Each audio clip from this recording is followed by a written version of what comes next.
దేవునికి మహిమ కలుగునుగాక. సరే, ఇక ముందుకు వెళదాం. బైబిల్ తీయండి. కీర్తనల గ్రంథము 118వ కీర్తన 22, 23 వచ్చిన భాగాలు.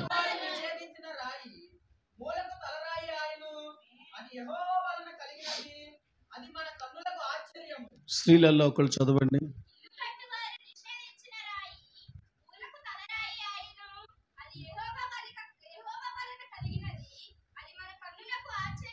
ఇదే విషయం యేసు ప్రభుల వారు సజీవంగా ఉన్నప్పుడు తన నోటి గుంటి కూడా అన్నాడు. మత్తయి సువార్త 21వ అధ్యాయం 42వ వచ్చిన భాగం.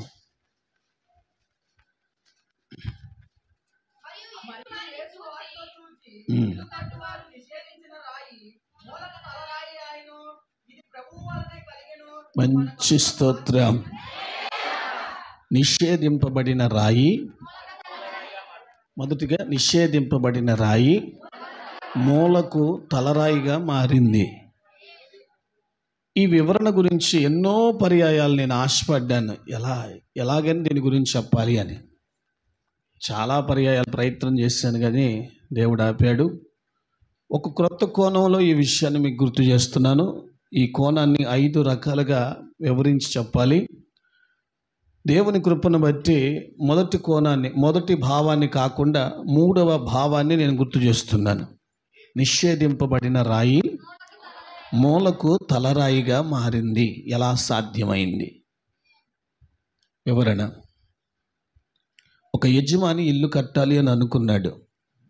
బాధ్యతలన్నీ టాపీ మేస్త్రికి అప్పగించాడు. ఆ వ్యక్తి తనకు అప్పగించిన పని నిమిత్తం ఆ స్థలంలో పని ప్రారంభించాడు. ప్రారంభించిన తోటనే అతడు పని జరిగిస్తూ ఉన్న కోణంలో ఒక రాయి ఉంది. ఎందుకు ఆ టాపీ మేస్త్రి ఆ రాయి మీద మనసు పడలా. దాన్ని తీసి పక్కన రా అన్నాడు. వేశారు. పని జరుగుతూ ఉంది. ఈ లోపల నాబోటి బుర్ర తక్కువడు ఆ రాయిని తీసుకొని మేస్త్రి దగ్గరికి వెళ్ళాడు.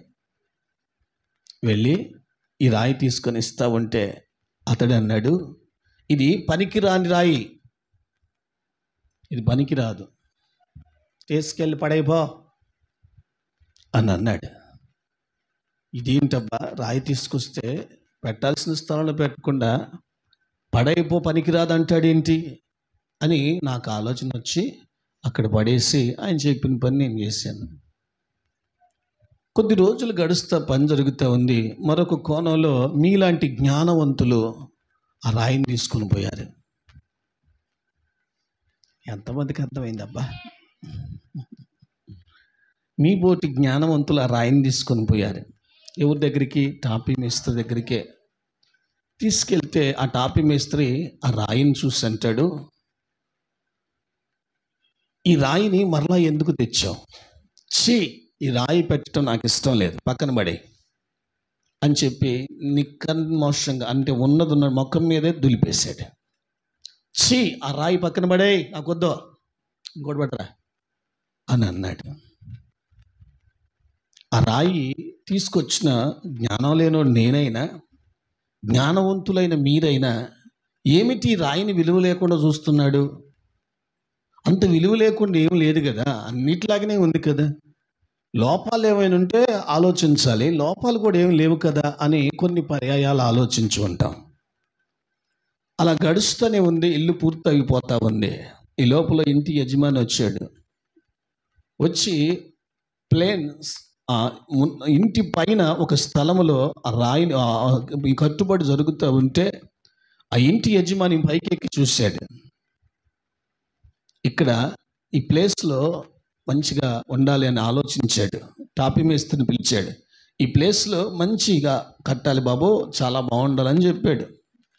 ఆ టాపీ మేస్త్రి కూడా ప్రయత్నాలు చేస్తూ ఉంటే ఈ టాపీ మేస్త్రి ఏ రాయి సెట్ చేసినా ఆ ప్లేస్కి సరిగ్గా సెట్ అవ్వట్లా, ఏదో ఒక వెల్తి కనపడుతూ ఉంది. అప్పుడు ఆ యజమానుడు పక్క నుండి చూస్తున్న యజమానుడు అన్నాడు, అదిగో పక్కన పడేసేవే, అది తీసుకురండి అని అంటే ఈ టాపీ మేస్త్రి అంటాడు, అది పనికిరాదండి.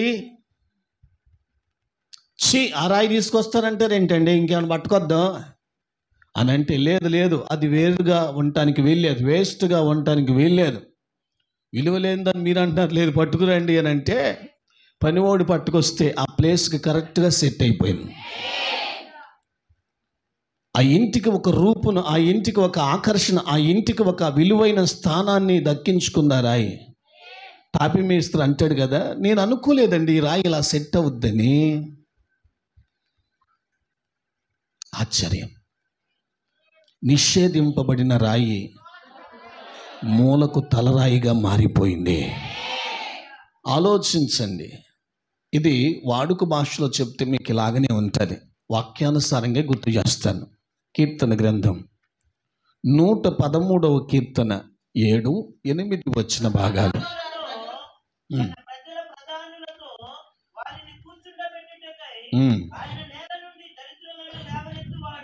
ఆమేన్.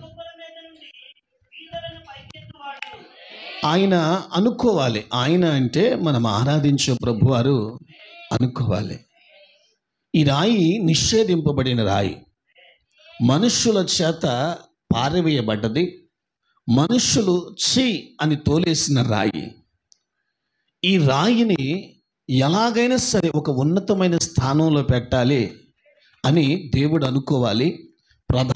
ప్రజల ప్రధానుల మధ్య ఆ రాయిని కూర్చుండబెట్టాలి అని దేవుడు అనుకుంటే దరిద్ర స్థితిలో ఉండ దేవుడు పైకెత్తుతాడు. పెంట కుప్పల మీద ఉన్న ఆ వ్యక్తిని పైకెత్తుతాడు. ఎలా సాధ్యం? ఆయన అనుకోవాలి. ఆయన అనుకోవాలి. నిషేధింపబడిన ఈ రాయి, పనికి రాకుండా ఉన్న ఈ రాయి పనికొచ్చే స్థానంలో దీన్ని నిలబెట్టాలని దేవుడు అనుకుంటే ఆ రాయి ఏ స్థానంలో ఉన్నా దాన్ని నిలబెట్ట సమర్థుడు. కీర్తన గ్రంథం అక్కడే 107వ కీర్తన 41 వచ్చిన భాగం.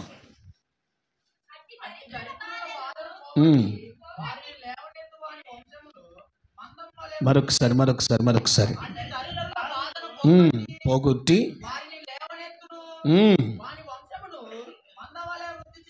లేవనెత్తువాడెవరు? దరిద్రులను లేవనెత్తువాడు ఆయనొక్కడే. వారి వంశములను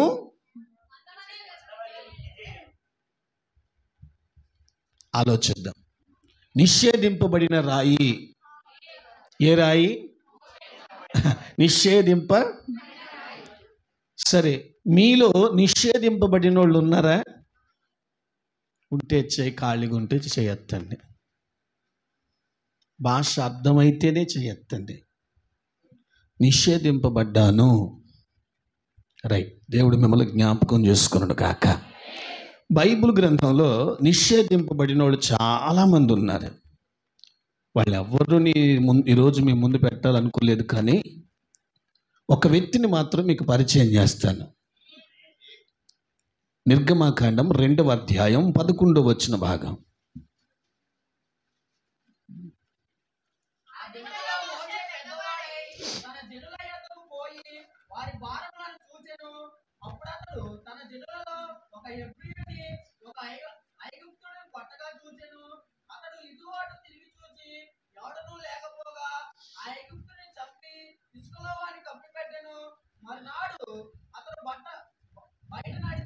వెళ్ళుచుండగా హెబ్రీయులిద్దరు మనుషులు పోట్లాడుకొనుచుండిరి. చూచి పొరుగువానికి కొట్టుచున్నావు అడగగా, మా మీద అధికారిగాను తీర్పరిగాను నిన్ను నియమించిన వాడెవడు? నీవు ఐగుప్తుని చంపినట్లుగా నన్నును చంపవలనని నువ్వు అనుకొనుచున్నావా? చాలు నాన్న. ఇదే వివరణ అపోస్తుల కార్యగ్రంథం 7వ అధ్యాయం 23వ వచ్చిన భాగాన్ని కూడా తీయండి.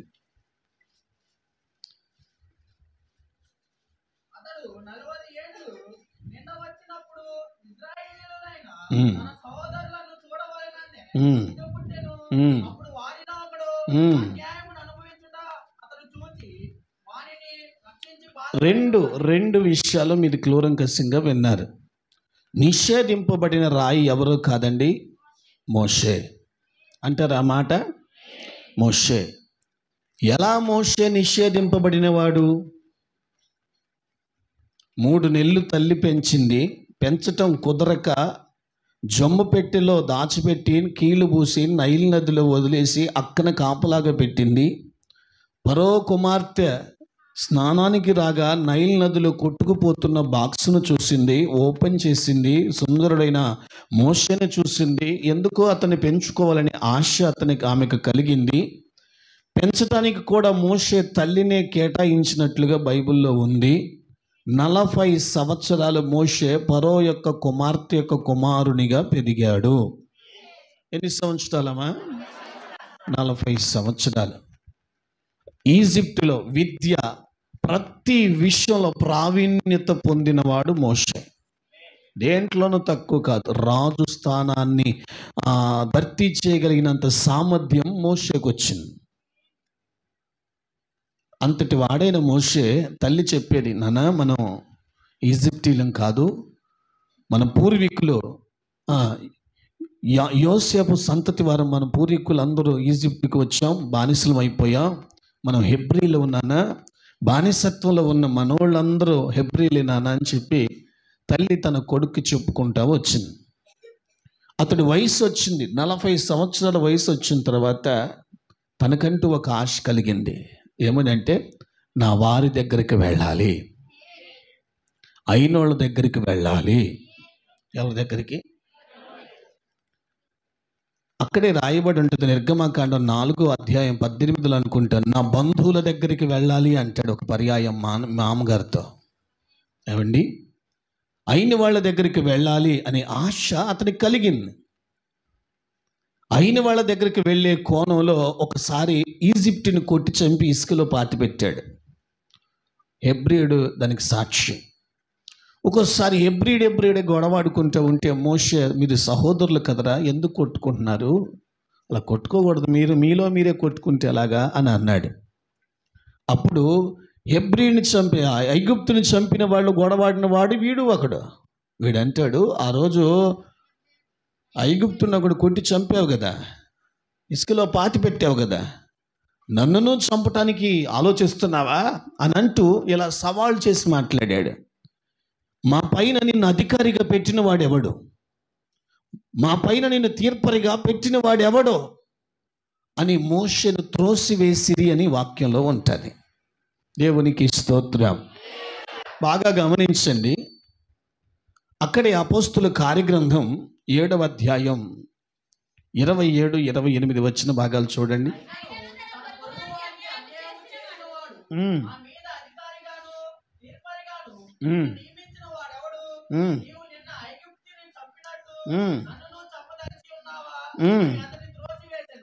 విన్నారా మాట? అయిన వాళ్ళ దగ్గరికి మోషే వెళ్ళాడు. మనవాళ్ళు కదా, నావోళ్ళు కదా అని చెప్పి అయినోళ్ళ దగ్గరికి మోషే వెళ్ళాడు. మోషేను నాయకుడిగా దేవుడు ఎన్నుకోగటానికి గల కారణం ఏంటో మీకు తెలుసా? మోషే 30 లక్షల మంది ఇశ్రాయేలును బయటికి నడిపిస్తూ వాళ్ళని సంరక్షించి కానాన్లో ప్రవేశపెట్టించడానికి మార్గదర్శిగా మారాడు కదా. అతడు దేవుడు ఎన్నుకోవడానికి గల బలమైన రీజన్ ఏంటో మీకు తెలుసా? మిద్యాను దేశంలో హోరేబు కొండ మీద పండుతున్న పొదలో ప్రత్యక్షమైన దేవుడు అతన్ని మాత్రమే ఈజిప్టుకి వెళ్ళటానికి ఎందుకు దేవుడు అతను ఎన్నుకున్నాడో తెలుసా? అతడు నిషేధింపబడిన రాయి. ఆ మాట మీరు అర్థం చేసుకోవాలి. ఏ రాయి అండి? ఎప్పుడు ఎలా మోషే నిషేధింపబడ్డాడో నేను మీకు వివరిస్తున్నాను. మొట్టమొదటిగా ప్యాలెస్లో ఉండటానికి అతనికి మనసు లేదు. అంతఃపురంలో విందు జరుగుతూ సంతోషంగా బ్రతకడానికి అతనికి ఇష్టం లేదు. ఫరో కుమార్తె యొక్క కుమారునిగా రాజ్య పరిపాలనలో ఏదో ఒక స్థానాన్ని దక్కించుకొని బ్రతుకుదామన్న ఆశ అతనికి లేదు. అతనికి ఉన్న ఆశ ఆలోచనంతా ఒక్కటే, నా వాళ్ళని ఎలాగైనా నేను రక్షించుకోవాలి అన్న ఉద్దేశంతో అనేక పర్యాయాలు హెబ్రీల దగ్గరికి వెళుతూ వస్తూ ఉండేవాడు. మోషే గుండెల్లో ఉన్న ఆలోచన అంతా ఒకటే, హెబ్రీలంతా నా వాళ్ళు. ఎవరండి? ఇంకొక పదం చెప్పన, అయినోళ్ళు. ఎవరండి? అయినోళ్ళు. ఆలోచించండి. ఎలా మోషే నిషేధింపబడ్డాడు, ఎందుకు నిషేధింపబడ్డాడు అంటే వాక్యంలో రాయబడ్డట్టుగా మొట్టమొదటిగా మోషే అయిన వాళ్ళ దగ్గరికి వెళ్ళాడు. ఎక్కడికి వెళ్ళాడు? అయిన వాళ్ళ దగ్గరికి వెళ్ళాడు, బంధువుల దగ్గరికి వెళ్ళాడు, హెబ్రీల దగ్గరికి వెళ్ళాడు. వెళితే వాళ్ళు ఏమన్నారు తెలుసండి? మొట్టమొదటిగా మోషేని వాక్యంలో రాయబడ్డట్టుగా అతన్ని నిందించారు. ఏం చేశారండి? నిందించారు, నోటి మాటల చేత గాయపరిచారు. నీవెవడివిరా నాకు తీర్పు తెచ్చటానికి? మా పైన నిన్ను అధికారిగా పెట్టినోడు ఎవడరా? నువ్వు మాకు తీర్పు తీరుస్తావా? చూసావలే పో అని అయినోళ్లే, బయటోళ్ళు కాదు సుమా, అయినోళ్లే మోషేని అంటున్నారు. అతన్ని ఒక రకంగా మాటల చేత గాయపరుస్తూ నిందిస్తున్నారు. మోషే అన్నాడు, నా వాళ్ళు అయినోళ్ళు అయినోళ్ళు అయినోళ్ళు అని తహతహలాడుతూ పరిగెత్తిన మోషే అయిన వాళ్ళ దగ్గరికి వెళితే అయిన వాళ్ళు నిందించడం మొదలుపెట్టారు. నీవెవడివిరా మాకు చెప్పటానికని అంటున్నారు. నువ్వు మాట్లాడటం ఏంట్రా, నీ మాట మేమింటమేంట్రా అని చెప్పి నోటికొచ్చినట్లు మాట్లాడుతున్నారు. మోషే గుండెల బాధతో నిండిపోయే కారణం ఏంటంటే, ముఖ పరిచయం లేనోడు దూషించాడంటే దానికి ఒక అర్థం ఉంది. ఏమీ ఎరగని వాడు, విలువ తెలుసుకునే వాడికి, నా గురించి అర్థం కానోడు ఏదైనా ఒక మాట అన్నాడంటే దానికి ఒక అర్థం ఉంది. వాళ్ళకి తెలియక అలా ప్రవర్తించారు నా గురించి అని. కానీ మోషే గురించి హెబ్రీలకు అందరికీ తెలుసు, ఇతడు మనవాడే అని అందరికీ తెలుసు. అయినా మోషే అయిన వాళ్ళ దగ్గరికి వెళితే మాటల చేత మోషేని నిందించారు. ఎంత ఘోరంగా నిందించారంటే, ఉడుకు రక్తం కదండి, మనోళ్ళని పరుగులు తీస్తూ నా వాళ్ళని పరుగులు తీశాడు కదండి, అయినోళ్ళని పరుగులు తీశాడు కదండి. ఆ అయినోళ్ళందరూ కూడా అతని మాటల చేత నిందించటం జరిగినప్పుడు మోషే గుండె నిండా వేదన తెచ్చుకున్నాడు. స్తోత్రం. అయ్యో నా వాళ్ళు అనుకున్నాను, వీళ్ళంతా నా వాళ్ళు అనుకున్నాను, వీళ్ళంతా నా బంధువులు అనుకున్నాను, నేను అనుకున్నాను, కానీ వాళ్ళు నన్ను అనుకోలేదేమో, అందుకే నన్ను నిందిస్తున్నారేమో అని చెప్పి మోషేని పట్టుకుని అంటే, నీవెవడివిరా అని మోషేని అంటే రోషం రాదా? ఏమండి, ఒకవేళ మోషే స్థానంలో మీరున్నారేమో ఆలోచించి చూడండి. మీ వాళ్ళ దగ్గరికి, బంధువుల దగ్గరికి, అయినోళ్ళ దగ్గరికి వెళితే ఎవరవు నువ్వు అని అడిగితే, నోటికొచ్చినట్లు దూషిస్తే, నువ్వు మాట్లాడుతుంటే నువ్వు నోర్మే అని గనుక అయినోళ్ళే గనుక అంటే మీకు ఎలా ఉంటుందండి? హలో, కత్తితో గాయం చేస్తే పొడిచిన కాడే గాయం నొప్పి కలిగించవచ్చేమో, కానీ మాట చేత గుండెకి తగిలే గాయం, అది బయటోళ్ళు కాకుండా అయినోళ్ళు కలిగించే గాయం మామూలుగా ఉండదు, విపరీతమైన నొప్పి కలిగిస్తుంది, ప్రశాంతత లేకుండా చేస్తుంది. మోషే నిషేధింపబడిన రాయి ఎలా అయ్యాడండి? మనుషులు అయిన వాళ్ళ దగ్గరికి వెళితే అయినోళ్ళు నిందించారు, రకరకాలుగా అతన్ని నిందించారు. అయినోళ్ళే నిందిస్తుంటే ఏమి చేతగాని వాళ్ళ మోషే నిలబడిపోయాడు, ఏమి అనలేకపోయాడు. బయట వాళ్ళంటే ఒక చూపు చూడవచ్చు, ఆ మాట మీకు అర్థమైందా? అయినోళ్ళు కదండి, నోటికొచ్చినట్లు మాట్లాడుతున్నారండి, విచ్చలవిడిగా మాట్లాడుతున్నారండి, పైపెచ్చు అంటే నువ్వు నోర్మి, ఎవడెవరా నువ్వు అని అంటూ ఉంటే మోషే గుండె నిండా బాధను తెచ్చుకున్నాడు. అయినోళ్ళు మాట్లాడే మాటలు ఇవేనా? శత్రువుల కంటే హీనంగా మాట్లాడుతున్నారే, ఎరగనోళ్ళు మాట్లాడినట్టు మాట్లాడుతున్నారే అని ఆ రోజు మోషే అందరి చేత నిషేధింపబడ్డట్టు గుండె నిండా వేదన తెచ్చుకొని బాధపడ్డాడు. దేవునికి స్తోత్రం. ఇక రెండవదిగా మోషే నిషేధింపబడిన రాయి అని చెప్పాను. తలపైకి చూడనా, మోషే అయినోళ్ళ దగ్గరికి వెళ్తే అందరూ తృణీకరించారు. ఏం చేశారండి? నువ్వు మాకు చెప్పడానికి వచ్చావా? నీ చక్కదనం నువ్వు చూసుకో. నువ్వు మాకు చెప్తానికి వచ్చావా? నీ ఇంటి సంగతి నువ్వు చూసుకో అని చెప్పి మోషే మాట్లాడితే, అది కాదురా నాన్న, ఇలా అస్సలు పట్టించుకోవట్లా, తృణీకరించడం మొదలుపెట్టారు. మనోడే ఐగుప్తుని ఒకడు కొట్టి చంపాడే, ఇతడు మనోడు కదా, సాధ్యమైనంత వరకు మనం సపోర్ట్ చేయాలి కదా అని ఒక్కడికైనా అయినోడికి కామన్ సెన్స్ లేదు. అలే ఎదురొత్తమ్మా, ఒక్కడైనా మోసేకి సపోర్ట్ చేసిన వాడు లేడు. మనోడ్రా, అయినోడ్రా, మనం కాదనుకొని సమస్త వైభోగాలు విడిచిపెట్టి మందాకా వస్తున్నాడురా అని చెప్పి ఒక్కడైనా మోషేకి సపోర్ట్ చేసినట్లు లేదండి, తృణీకరించారు. నీ వల్లే మాకు ఈ దరిద్రం వచ్చింది, నీ ముఖమే మాకు ఒక పేడ అన్నట్లు మోషే గురించి మాట్లాడుతున్నారు. ఎందుకయ్యా అంటే అతడు మాటి మాటికి హెబ్రీల మధ్యకు వస్తూ ఉంటే ఫరో ఈ విషయం గమనించి ఎందుకు మోషే ప్రతినిత్యం అక్కడే గడుపుతున్నాడు అని ఎంక్వైరీ తీయగా ఇతడు హెబ్రీలు ఒక్కడని గుర్తించి ఎలాగైనా సరే హెబ్రీల యొక్క స్థితి గమనించాలని ఫరో కఠిన శిక్ష విధిస్తున్న కాలం అది. ఇశ్రాయేలులు క్షమించాలి, హెబ్రీలు బాధపడేలా అంటారు కదా, నువ్వు మా యొద్దకు రావద్దు, అయినోళ్ళని నువ్వు వస్తున్నావు, అయినోళ్ళు కలిగి ఈనోళ్ళు లేరు, మా యొద్దకు నువ్వు రావద్దు, నువ్వు రావటం వల్లే మాకు ఈ దరిద్రం చుట్టుకుంది, నువ్వు రాబట్టే మా నెత్తి మీద శని తగులుకుంది, దయచేసి రావద్దు మా యొద్దకు అని చెప్పి ఒక్కడైనా మోషేకి సపోర్ట్ చేయాల. అందరూ తృణీకరించారు. అయిన వాళ్ళే తృణీకరిస్తే, సపోర్ట్ చేయవలసిన వాళ్ళే తృణీకరిస్తే, సపోర్ట్ చేయవలసిన వాళ్ళే శత్రువుతో చేతులు కలుపుతూ ఉంటే మోషే అయినోళ్ళ మట్టి గుండెల నిండా వేదం తెచ్చుకొని ఏడ్చాడు. దేవునికి స్తోత్రం.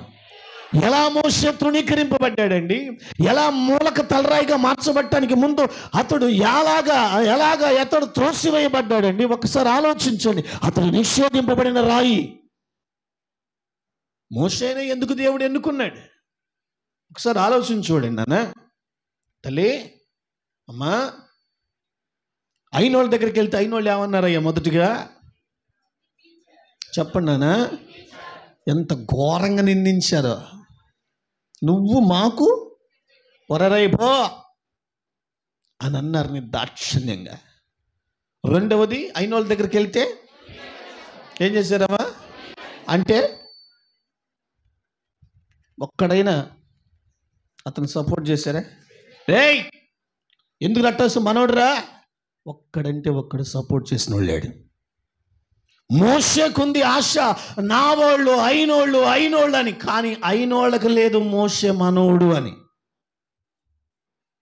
ఒకప్పుడు కాలం వేరు, ఇప్పుడు కాలం వేరు. అర్థవంతంగా చెప్పమంటారా? సరే, అయినోళ్ళు అని అనుకొని మోషే బంధువుల దగ్గర అయిన వాళ్ళ దగ్గరికే వెళ్ళాడు. వాక్యంలో రాయబడ్డట్టుగా అయినోళ్ళ దగ్గరికి వెళితే ఇక అయినోళ్ళు అతన్ని విలువ లేకుండా చూసి మాట్లాడుతున్నారట. ఏమి లేకుండా, విలువ ఇవ్వట్లేదు. రాజు అంతఃపురాన్ని విడిచిపెట్టాడు, రాజ వైభోగాలు విడిచిపెట్టాడు, సమస్తం విడిచిపెట్టి హెబ్రీల తన వారి దగ్గరికి అయినోళ్ళ దగ్గరకు వచ్చి సాదాసీదాగా మోషే బ్రతుకుతుంటే ఒక్కడంటే ఒక్కడు మోషేకి విలువ ఇవ్వాల. మా అర్థమవుతుందా? ఒక్కడు విలువ ఇవ్వాల. అతను మాట్లాడుతుండే నువ్వు నోరు మీరాయి అని అనేవాళ్ళు, దూషించేవాళ్ళు. అతను కనీసం ఒక్క మాట విలువిచ్చేవాళ్ళు కాదు. విలువ లేకుండా మాట్లాడేవాళ్ళు. చాలా బాధపడిపోయాడు. బయట వాళ్ళకి విలువ తెలియకపోతే వాళ్ళు విలువ లేకుండా మాట్లాడితే దానికి ఒక అర్థం ఉంది. కానీ విలువ తెలిసిన వాళ్ళు, అన్నీ తెలిసిన బంధువులే, అన్నీ తెలిసిన అయినోళ్ళే విలువ లేకుండా మాట్లాడితే ఎంత ఘోరంగా ఉంటుంది. ఎంత విలువ లేకుండా చూస్తే ఎంత ఘోరంగా ఉంటుందండి. ఎవరండి చెప్పండి? ఎవరండి? అయినోళ్ళే. ఒకసారి ఆలోచన చూడండి. నిషేధింపబడిన రాయి నా దేవుడు మూలకు తలరాయిగా మార్చాడు. మనుషులందరూ మోషేని నిషేధించారు, ఒక రకంగా అతను నిందించారు, తృణీకరించారు, విలువ లేనివాడిగా చూశారు. ఇక నాలుగవదిగా వాక్యం రాయబడ్డట్టుగా మోషే అయినోళ్ళ దగ్గరికి వెళ్ళి అవమానాలు పాలయ్యాడు. ఎక్కడికి వెళ్ళి? అయినోళ్ళ దగ్గరికి వెళ్ళి అవమానాలు పాలయ్యాడు. బంధువుల దగ్గరికి వెళ్ళి అవమానాలు పాలయ్యాడు. అయిన వాళ్ళు నా వాళ్ళు అని అనుకుని అయిన వాళ్ళ దగ్గరికి వెళితే అయిన వాళ్ళే అవమానించారు. అవమానాల పాలై గుండెలు బాదుకొని బాధపడ్డాడు. మోషే నిషేధింపబడ్డాడు. ఈజిప్ట్లో 40 సంవత్సరాలు నేను యవనస్తుడిగా ఫరో యొక్క కుమార్తె యొక్క కుమారుడిగా పెరిగిన మాట వాస్తవమే. కానీ నా వాళ్ళు అయినోళ్ళు అనుకున్న తర్వాత, అయినోళ్ళ దగ్గరికి వెళ్ళటం ప్రారంభించిన తర్వాత మోషే అయిన వాళ్ళ చేత నిషేధింపబడ్డాడు. హలో, ఎంత ఘోరంగా నిషేధింపబడ్డాడంటే చెప్పండి. అయినోళ్ళు ఏం చేశారు? మొదటిగా మోషేని గట్టిగా అయినోళ్ళు, రెండవదిగా మోషే అయినోళ్ళ దగ్గరికి వెళ్తే రెండవదిగా ఏం చేశారు వాళ్ళు? ఇక మూడవది అయినోళ్ళ దగ్గరికి మోషే వెళ్తే ఏం చేశారు వాళ్ళు? అమ్మా నోరిపు చెప్పండి రా, ఏం చేశారమ్మా? అట్నా. ఇక నాలుగోది అయినోళ్ళ దగ్గరికి వెళ్తే మోషే ఏం చేశారండి? సరే, అయినోళ్ళు ఇలా చేస్తున్నారండి, మీకు ఎట్లుంటుంది? అబ్బా, మాటకు ముందు మాటకు తర్వాత మా వాళ్ళు అయినోళ్ళు. ఇప్పుడన్నా మాట చెప్పండమ్మా. ఒకప్పుడు అయినోళ్ళు ఎవడున్నా లేకపోయినా లోకంలో నా వాళ్ళు ఉంటే చాలు, అయినోళ్ళు ఉంటే చాలు, నా బంధువులు ఉంటే చాలు అని అనుకున్న రోజులు. ఎప్పుడు? సీరియస్గా చెప్పండి. ఒకప్పుడు. ఇప్పుడు అయినోళ్ళతో పనిలే, బంధువులతో అవసరంలే. నీతో అవసరం ఉంటే పలుకుతారు, నీతో పని ఉంటే దగ్గరకు వస్తారు, నీ వల్ల ఉపయోగం అని అనుకుంటే ఖచ్చితంగా నువ్వు ఎక్కకపోయినా బండి ఎక్కంటారు. ఎందుకో చెప్పనా? నీతో అవసరం ఉంటే. ఒకప్పుడు అయినోళ్ళు బంధువులు అంటే బంధాలకి అయినోళ్ళకి విలువలు ఉండేవి. అయినోళ్ళ దగ్గరికి వెళ్తే అప్పుడు రాక సొట్టం చూపుగా ఎవరైనా వస్తే ఎంత విలువగా చూసేవాళ్ళండి, ఎంత ఆప్యాయత చూపించేవాళ్ళండి, పోయే వరకు ఎంత జాగ్రత్తగా చూసుకునేవాళ్ళు ఒకప్పుడు సొట్టం ఇంటికి వస్తే. ఇప్పుడు వచ్చాడో సరే, ఎప్పుడు వెళ్తున్నా? ఈ పూట రేపు పొద్దున చెప్పేసిపో. ఏ పూట ఉంటే వండి పెడతారు, రేపు పూట ఉంటే ఎత్తుకుపోవటమే. నీకు అర్థమైందే? ఒకప్పుడు అయినోళ్ళు అని అంటే పడి సచ్చేవాళ్ళు, ఇప్పుడు అయినోళ్ళ మాట ఎత్తితే బతకలేవరా బాబు అంటున్నారు. ఎందుకంటే కాకుల కంటే ఘోరం. మోషే పడరాని పాటలు పడ్డాడండి. ఎంతగా మోషే నలిగిపోయాడు అంటే ఒక నిర్ధారణకు వచ్చాడు. ఏమిటయ్యా అంటే సచ్చిన అయినోళ్ళ దగ్గర ఉండకూడదా? నిజమండి. మిద్యాను దేశానికి మోషే పారిపోయాడండి. 40 సంవత్సరాలు ఒంటరిగా బ్రతికాడండి. కారణం ఏంటంటే అయినోళ్ళ చేత విసిగిపోయాడు. నా వాళ్ళు అనుకున్న వాళ్ళందరి చేత విసిగిపోయాడు, బాధపడ్డాడు, అయినోళ్ళని బట్టి నలిగిపోయాడు, అవమానించబడ్డాడు. కన్నీళ్లతో దుఃఖంతో అయిన వాళ్ళని బట్టి వచ్చినటువంటి ఆ గాయాలను తట్టుకోలేక ఒంటరిగా నేను బ్రతుకుతాను కానీ అయినోళ్ళ బ్రతకనని చెప్పేసి అతడు మిద్యాను దేశంలో ఎత్రో అని అతని దగ్గర పనివాడిగా చేరి గొర్రెలు కాసుకున్నాడు. ఎంత బాధ కలిగితేనండి అమ్మా. నిషేధింపబడిన రాయి ఎవరంటే మోషే నిషేధింపబడ్డాడు. బయట వాళ్ళ చేత కాదు, అయినోళ్ళ చేతనే. ప్రభు మాటకి నేను చెప్తున్నాను, ఇప్పుడున్న బాంధవ్య జీవితాల్లో, కుటుంబ బంధాల్లో, పేగు బంధం ఏ బంధమైనా కానివ్వండి, ఒకటి నేను చెప్పగలను, అయినోళ్ళు అన్న మాట నో. ఎందుకు అనకూడదు? ఒకప్పుడు అయినోళ్ళు ప్రాణం పెట్టడానికి తెగించేవాళ్ళు, ఇప్పుడు ప్రాణాలు తీయటానికి తెగిస్తున్నారు. ఒకప్పుడు అయినోళ్ళు ఏదైనా చిన్న గొడవ అయితే అందరూ ఒకటయ్యేవాళ్ళు, ఇప్పుడు కొట్టుకొని సావని నాకెందుకులే అంటున్నారు. ఎక్కడ బంధాలకు విలువ ఎక్కడుందండి?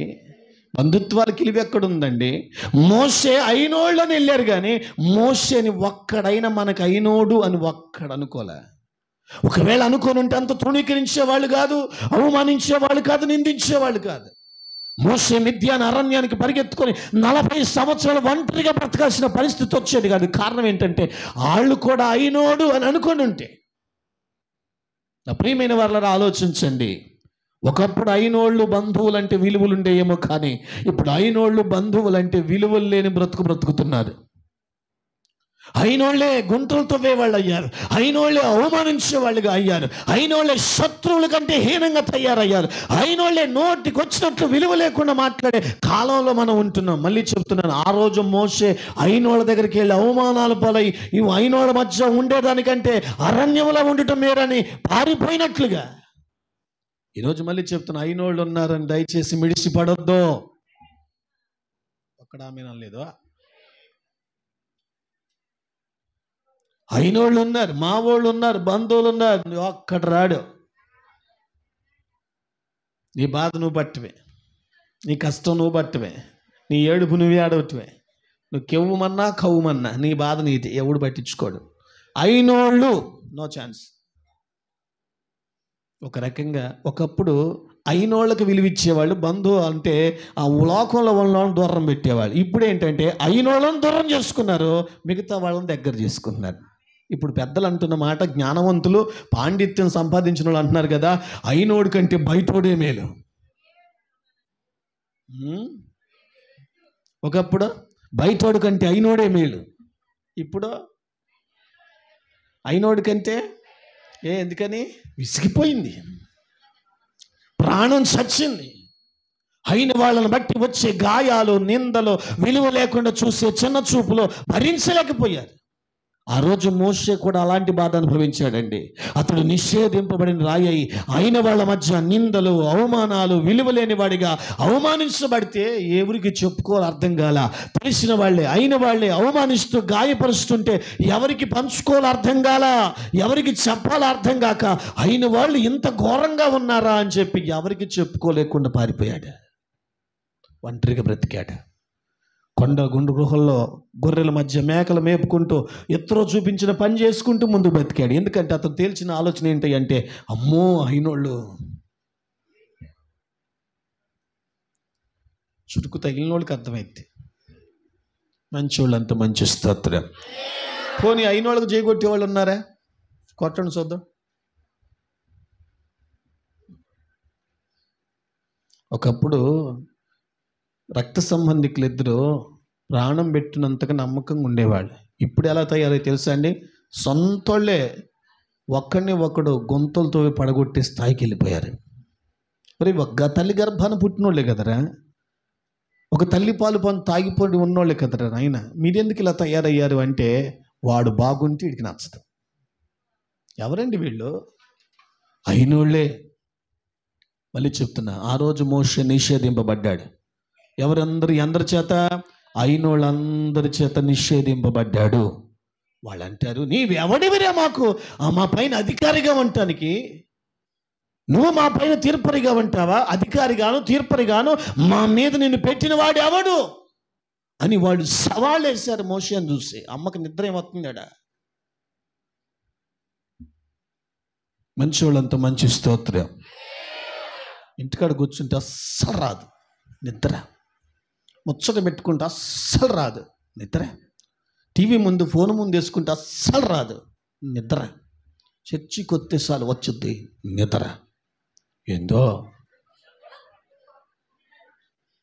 సరే, మోషే అయిన వాళ్ళని బట్టి చాలా బాధపడ్డాడు. బాధపడే కదండి పారిపోయాడు. ఈ బతుకు అయినోళ్ళ మధ్య ఉండలేమురా బాబు అని బాధపడ్డాడు. కానీ అతడు బాధపడ్డాడు, కానీ దేవుడు రోషం తెచ్చుకున్నాడు. చూడండి, అపోస్తుల కార్యగ్రంథం 7వ అధ్యాయం 35వ వచన భాగం.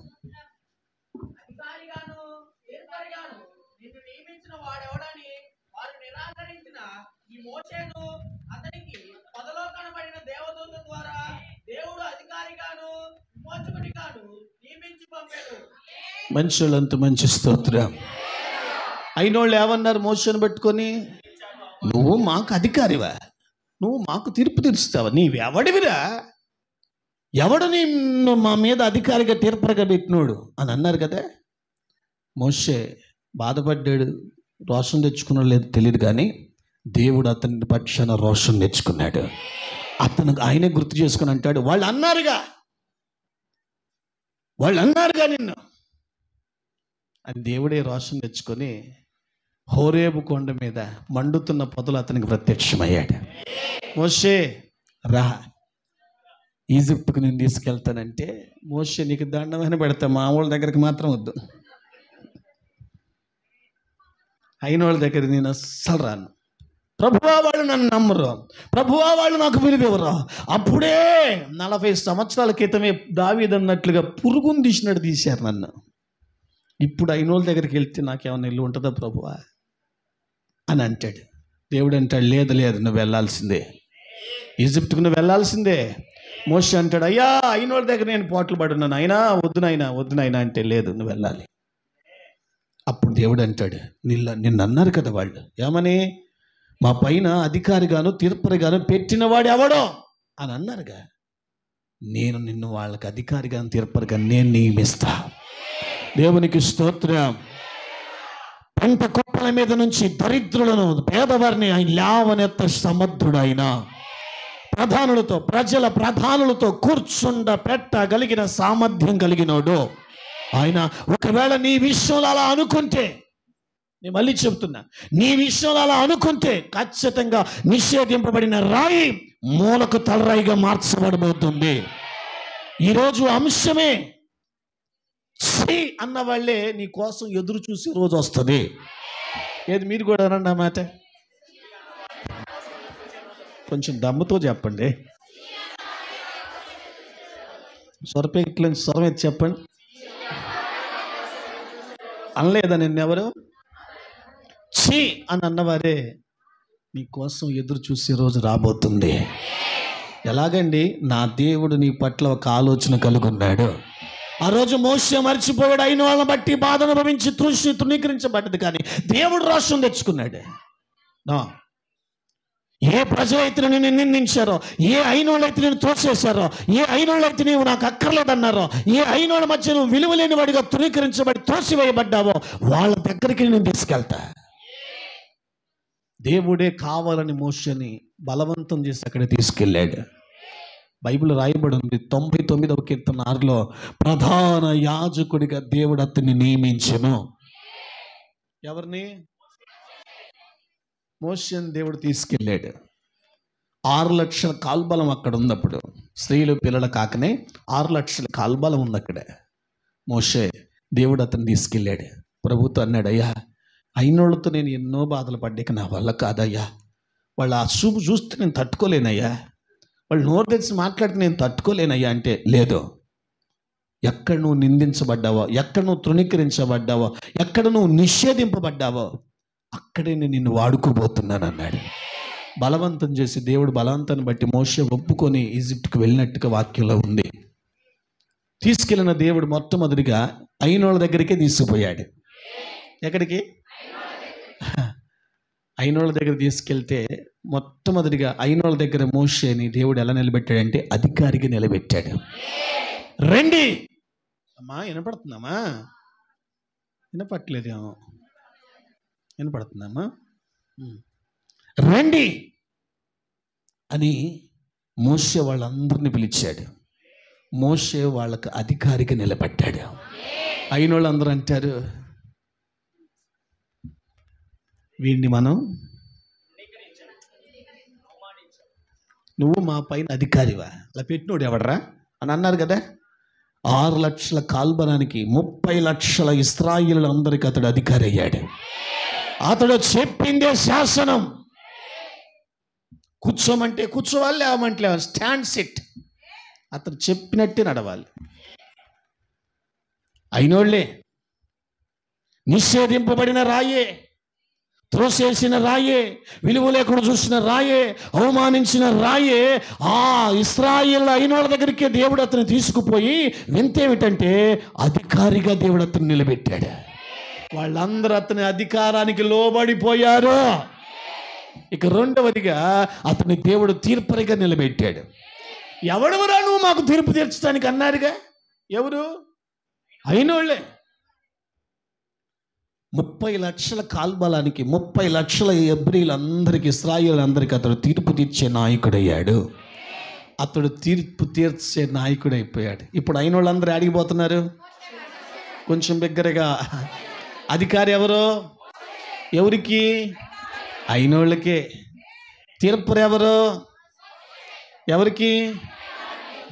నిషేధింపబడిన రాయి. మోషేని ఎందుకు ఎన్నుకున్నా? నేను నత్తివాడినయ్యా, నాకు 4 మందమయ్యా, నేను కుంటోడినయ్యా, నన్ను ఎందుకు అయ్యా, తీసుకెళ్ళగలిగిన వాళ్ళు తీసుకుపో అని మోషే అంటే దేవుడు అంటాడు, లేదో నువ్వే కావాలి, నువ్వే అక్కడ సరైనవాడివి. ఎందుకు చెప్పనా?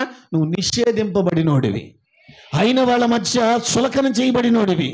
నిన్ను అక్కడే నిలబెడతా, నేను ఎంతటి గొప్పవాడినో చూపిస్తా. దేవుడు ఇష్టపడి మోషేని తీసుకెళ్ళి అధికారిగాను తీర్పరిగాను నియమించాడు. ఇక మూడవదిగా ఇశ్రాయేలీలందరూ మోషే వస్తుంటే చేతులు కట్టుకుని నిలబడ్డారు. ఎంతమంది? 30 లక్షల మంది ఇశ్రాయేలీలు అందరూ గడగడ వణుకుతూ. ఎట్లా? ఏంది మాట్లాడరు? ఎవరిని చూసి? మోషే గారి ముందు. ఒకప్పుడు చేతులు ఎత్తి కొట్టబోయారు, ఇప్పుడు తల్లి పోయావా పరధ్యానం? ఒకప్పుడు, ఇప్పుడు నా దేవుడు అనుకుంటే సాధ్యం చేయగలడు. నిషేధింపబడ్డాడు మోషేని. దేవుడు అన్నాడు, లేదు, అయినోళ్ళ మధ్య నిన్ను నిలబెడతా. నేనెంతటి శక్తిమంతుడనో నీ ద్వారా నీ అయినోళ్ళకి తెలియచేస్తా అని అనుకునే మోషేని తీసుకెళ్ళి అక్కడ నిలబెడితే అయినోళ్ళందరూ, తిట్టినోళ్ళు, దూషించిన వాళ్ళు, అవమానించిన వాళ్ళు, నువ్వు ఎవడివిరా అన్నోళ్ళు అందరూ మోషే ముందు చేతులు కట్టుకున్నాను. నా దేవుడు సమస్తము సాధ్యమే. ఇక 4వది, మోషే ఏం మాట్లాడతాడా అని మాట కోసం ఎదురు చూశారు. దేనికోసం? ఏం మాట్లాడతాడో, ద్వారం బయట నుంచి వచ్చి ఏం మాట్లాడతాడో. ఒకప్పుడు నోరు తెరిస్తే నోరుమాయ్, నువ్వే దరిద్రం మాకు, శనిగాడివి అని మాట్లాడారు. ఇప్పుడు నువ్వేం మాట్లాడతావు అని చెప్పి చాలా జాగ్రత్తగా మోషే మాట కోసం ఎదురు చూస్తున్నారు. నిషేధింపబడిన రాయే, వాక్యంలో రాయబడ్డ సత్యం అది.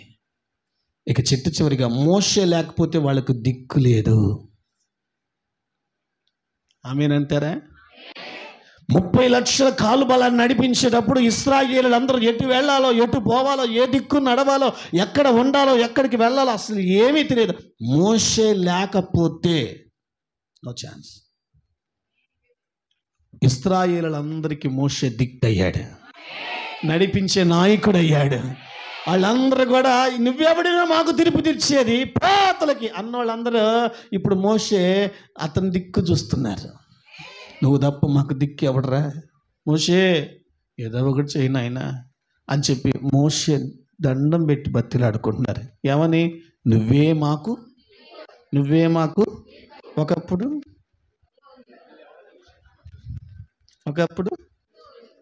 ఇప్పుడు ప్రధానుల మధ్య నిన్ను కూర్చుండబెట్టాలని నా దేవుడు అనుకుంటే దరిద్ర స్థితిలో ఉండ నిన్ను లేపగలడు, పెంట కుప్పల మీద ఉండ నిన్ను లేపగలడు. నా దేవుడు నిషేధింపబడిన రాయిని మూలకు తలరాయిగా నా దేవుడు మార్చాడు. ఇశ్రాయేలీలందరికీ ఒక దిక్కు అయిపోయాడు. ఇశ్రాయేలీలందరూ మోషే లేకపోతే పిచ్చి పట్టినట్లు అరిచారు. ఎందుకంటే మోషే దిక్కు అయ్యాడు, మోషే మార్గం అయ్యాడు, మోషే దిక్సూసి అయిపోయాడు. మన ఇశ్రాయేలీలందరికీ, అయిన వాళ్ళందరికీ. ఒకప్పుడు అయిన వాళ్ళకి వాసనే పడలే, ఇప్పుడు అతడు లేకపోతే బతికేందుకు మార్గమే లేదు. నా దేవుడు అన్నాడు, అయినోళ్ళ మధ్య నేను నిలబెడతాను, తృణీకరించబడిన వాళ్ళ మధ్య నేను నిలబెడతాను, అవమానించిన వాళ్ళ మధ్య నేను నిలబెడతాను. నీ అన్న అయినోళ్ళ దగ్గరే, నిషేధింపబడిన ఆ చోటే, నిషేధింపబడిన ఆ మనుషుల దగ్గరే నేను నిన్ను నిలబెడతానని దేవుడు నిర్ధారణ చేసుకున్నాడు. నిషేధింపబడిన రాయి మూలకు తలరాయిగా మార్చాడు. అది సాధ్యం చేయగల సమర్థుడు మనం ఆరాధించే దేవుడు. ఒకవేళ నిషేధింపబడుతున్న రాయి ఎవరో కదా, ఒకవేళ నీవేనేమో. అయిన వాళ్ళ మధ్య, బంధువుల మధ్య నిషేధింపబడుతున్నావేమో, అవమానించబడుతున్నావేమో, నిందించబడుతున్నావేమో, తృణీకరించబడుతున్నావేమో, అయిన వాళ్ళ మధ్య, అవమానాల మధ్య బ్రతుకుతున్నావేమో. ఒకటే చెప్తాను, ఒక రోజు వస్తుంది, చీ అన్న నోళ్లే, చీ అన్న మనుషులందరూ నీ కోసం ఎదురు చూసేలా నా దేవుడు చేయగల సమర్థుడు. మంచి వాళ్ళంత మంచి స్తోత్రం. నా దేవుడు చేయగలడు. నిన్ను నిలబెట్టాలి అని అనుకుంటే, తృణీకరించబడిన నిన్ను నిలబెట్టాలి అని అనుకుంటే, త్రోసివేసిన నిన్ను నిలబెట్టాలి అని అనుకుంటే, నిషేధించిన నిన్నే, అయిన వాడు త్రోసేసిన నిన్నే నా దేవుడు నిలబెట్టాలి అని అనుకుంటే, మళ్ళీ చెప్తున్నా, ఖచ్చితంగా ఆయన మాట తప్పేవాడు కాదు. మోషేతో అంటాడు, ఇశ్రాయేలీయులందరూ నువ్వు అవసరం లేదు, నువ్వు ఎవడివిరా అన్నారు కదా, ఇక నువ్వు లేకపోతే బతుకులేనట్టుగా చేస్తాను, నువ్వు లేకపోతే వారికి దారి లేనట్టుగా చేస్తాను, నువ్వు లేకపోతే వాళ్ళు పిచ్చి పట్టినట్టు అరిసేలా చేస్తాను, నీ ద్వారా నేను ఎంతటి గొప్పవాడినో చూపించుకుంటానని అయిన వాళ్ళ ముందు మోషేని గనపరిచి, అయిన వాళ్ళ ముందు తన దేవుని గొప్పతనాన్ని మోషే ద్వారా దేవుడు తన గొప్పతనాన్ని చూపించుకున్నాడు అంటాడు. అయినోళ్ళ మధ్య నీ కుటుంబం నెట్టేశారుగా, చూసుకో. అయినోళ్ళ మధ్య నువ్వు తలలాగా నిలబెట్టబడబోతున్నావు. అయినోళ్ళ మధ్య నీ కుటుంబం తలలాగా నిలబడబోతుంది. ఆ అయినోళ్ళ మధ్య దూషించిన వాళ్ళ మధ్య అదిగో అలాగ నా దేవుడు నిన్ను చేతులు ఎత్తి పట్టుకోగలడు. హెచ్చించువాడు తగ్గించువాడు ఆయనే అని 75వ కీర్తనలో రాయబడి ఉంది. ఒక మనిషిని హెచ్చించాలన్నా, ఒక మనిషిని తగ్గించాలన్నా అది దేవుని చేతిలోనే ఉంది. కానీ నిషేధింపబడిన రాయి మూలకు తలరాయిగా మారుద్ది. నా దేవుడు ఎవరిని ఎక్కువ చూస్తాడో తెలుసా? మత్తయి సువార్త 5వ అధ్యాయం 11 అన్నట్లుగా, మనుషులు నిన్ను నిందించి దూషించి మీ పేరు చెడ్డదని కొట్టివేసిన ఎడల సంతోషించండి అని అన్నాడు. మనుషులందరి చేతను నిషేధింపబడ్డావేమో, తన గొప్పతనాన్ని చూపించుకోవడానికి నిషేధింపబడిన నిన్ను మూలకు తలరాయిగా నిలబెడతాడు. అందరూ ఆశ్చర్యపడేలా, తలెత్తుకొని చూసేలా, ఒరే నిన్నటిదాకా వీళ్ళని తిట్టాం కదరా, ఈ స్థాయి ఎక్కడి నుంచి వచ్చిందిరా అని, దేవుడే వీళ్ళని పైకి లేపాడురా అని దేవుని గొప్పతనాన్ని గుర్తించేలా అయినోళ్ళ మధ్య మోషేని గనపరిచాడు. ఇలా చెప్పుకుంటూ పోతే చాలా విషయాలు ఉన్నాయి. నేను ఒకటే చెప్తాను. అయిన వాళ్ళ మధ్య మోషే ఎలాగా నిషేధింపబడ్డాడో, ఒకవేళ అయిన వాళ్ళ మధ్యనే నువ్వు కూడా నిషేధింపబడుతున్నట్లయితే, ఈరోజు ప్రభు మాటగా నేను చెప్తున్నాను, నిషేధింపబడిన నువ్వు మూలకు తలరాయిగా మార్చబడబోతున్నావు. అన్న వాళ్ళే నీ కోసం ఎదురు చూసే రోజు రాబోతుంది. విశ్వాసంతో చేతులు ఖాళీ లేవనుకుంటుగా, ఎవరో అన్న వాళ్ళే నీ కోసం ఎదురు చూసే రోజు నా దేవుడు రాబోతుందని చెప్పమన్నాడు. సిగ్గుపడద్దు. నా దేవుడు చరిత్రను మార్చగలిగిన సమర్థుడు ఆయన, చరిత్రకి మూలాధారమైన వాడు ఆయన. దయచేసి గుర్తుపెట్టుకోండి, నిషేధింపబడిన నువ్వే ఒకరోజు మూలకు తలరాయిగా నా దేవుడు చేయబోతున్నాడు. అర్థమైతే విశ్వాసంతో ప్రార్థనలో ఎక్కివించండి. ప్రభు ఈ కొద్ది మాటలు దీవించునుగాక.